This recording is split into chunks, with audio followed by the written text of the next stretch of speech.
দুই দেশ এক ইতিহাস, ভারত ও পাকিস্তান। 1947 সালে দেশ ভাগ শুধু একটি ভূমিকেই ভাগ করেনি, ভাগ করেছে মানুষের মন, সংস্কৃতি এবং সম্পর্ককেও। সেই বিভাজনের রক্তাক্ত ছাপ আজও রয়ে গেছে দুই সীমান্তে। এখন বর্তমানে পেহেলগামের ঘটনা তো সকলেই জানো। ধর্ম জিজ্ঞাসা করে মেরেছি, যা গিয়ে বলে দিস, তাও একটা মেয়েকে। তারপর কিছুদিন পর হলো অপারেশন সিন্দুর। মিশন সফল করেছে সেই ভারতীয় নারীরা, আর বুঝিয়ে দিয়েছে পাকিস্তানের অকাত।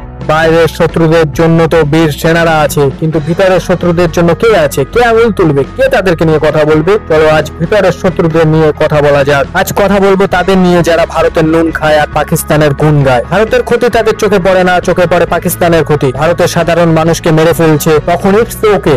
আর যখন এর বিরোধিতায় ভারতীয় সেনারা যুদ্ধে যাচ্ছে, তখন তাদের সাবধান করছে ওদের সাধারণ মানুষের উপর কোনো ক্ষতি না পড়ে। এই মায়াটা নিজের দেশের মানুষের জন্য নেই কেন? ওয়াই?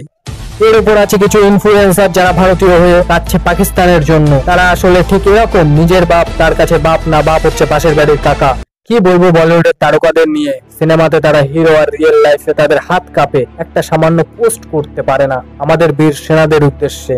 এর উপর কিছু নিউজ চ্যানেল আছে, নিজেদের চ্যানেলের টিআরপির জন্য কি করছে নিজেরাও জানে না। যত না মিসাইল বন্দুকগুলি ব্যবহার হচ্ছে যুদ্ধেতে, তার থেকে বেশি ব্যবহার করছে এইসব চ্যানেলের অ্যানিমেশনে। কি নিউজ ছড়াচ্ছে, দিলকে তাল দেখাচ্ছে, সাধারণ মানুষকে বিভ্রান্ত করছে। পাকিস্তানি জঙ্গিরা যেটা করতে চেয়েছে, আদৌ কি সেটা করতে পেরেছে? তারা ধর্ম জিজ্ঞাসা করে মেরেছে, গোপনাঙ্গ দেখে হত্যা করেছে। তারাও ইংরেজদের মতো ইংরেজদের পথ অনুসরণ করেছে, হিন্দু মুসলমান করতে চেয়েছে, কিন্তু সেটা কি তারা করতে পেরেছে? না, তারা করতে পারেনি। ওরা ধর্ম জিজ্ঞাসা করে মেরেছে, আমরা ধর্ম বলে মেরেছে। আর এর জবাব ভারতীয় নারী শক্তি দিয়ে বুঝিয়ে দিয়েছে।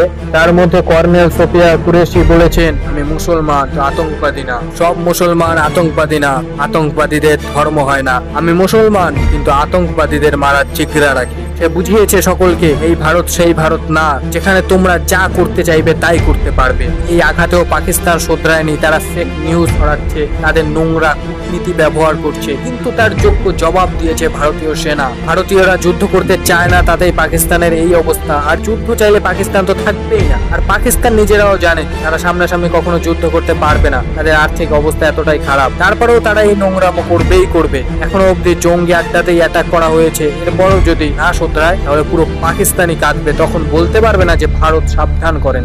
ভারত যুদ্ধ বিরাম করেছে, এতে আমরা সাধারণ মানুষরা বুঝতে পারছি না কেন এটা করলো। এটা কি ঝড় আসার আগে শান্ত আবহাওয়া, নাকি পারমাণবিক অ্যাটাক চায় না ভারত?